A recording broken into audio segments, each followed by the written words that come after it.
what are you offering Aaron Rodgers? You have some cards to hold to your hand. He can't play anywhere else, but at the same time, you need him almost as much as he needs you. So what is the offer that you think can get this deal over the line? If you don't mind, Eli, I'm going to just say literally whatever he asks for if I'm the Steelers. And this is not the position I would want to be in as a team, but this is the position the Steelers are in. So they cannot compete without a quarterback. They have such a team ready to compete, but they don't have a quarterback. If Rodgers asks for 40, give him 40 and put 8 void years on the deal if you have to get it under the cap. Like, just, you need the quarterback, just get him in the building at this point. So I think Rodgers does still have the leverage here, because I don't think they know for sure that retirement is an option for him. Okay, so Adam's willing to give up the boat. What about you, Eli?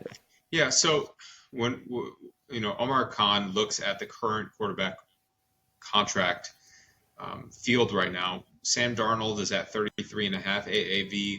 Derek Carr is 37.5 AAV. So if I'm Omar Khan, I'm shooting somewhere in between those two.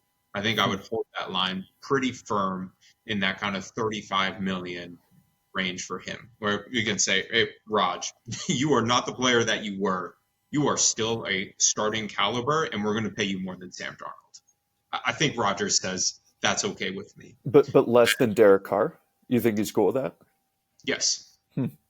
I think last year for record, he signed a 1-year deal with the Jets for $37.5 million. So basically exactly what Derek Carr got.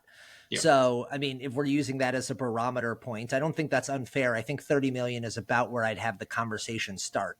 Depends on how much Pittsburgh wants to kind of go toe to toe with Aaron Rodgers here and say, like, hey, you have nowhere else to go. If you want to play, you almost have to play for us. It seems like they're at least playing some version of hardball here with him about that. So I would expect it's less of a Datema, give him whatever he wants, but I assume it's probably something closer to 30 to 37 million, somewhere in that range. And I wonder how much in terms of guaranteed money or in terms of incentives that you can throw in there to potentially lower that AAV and save a couple money on the cap.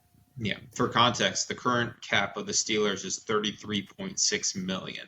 Right. So there are some logistical challenges that they would have to face, like Adam said, for years. No, you're fine. You say, hey, Aaron, we'll give you a $40 million contract with 3 void years, and the whole thing's guaranteed because it's all a signing bonus. That's only $10 million a year you're paying him, and you just got to pay him $10 million a year for 3 years after he's done playing for you. But if he wins you a Super Bowl, you're cool with that.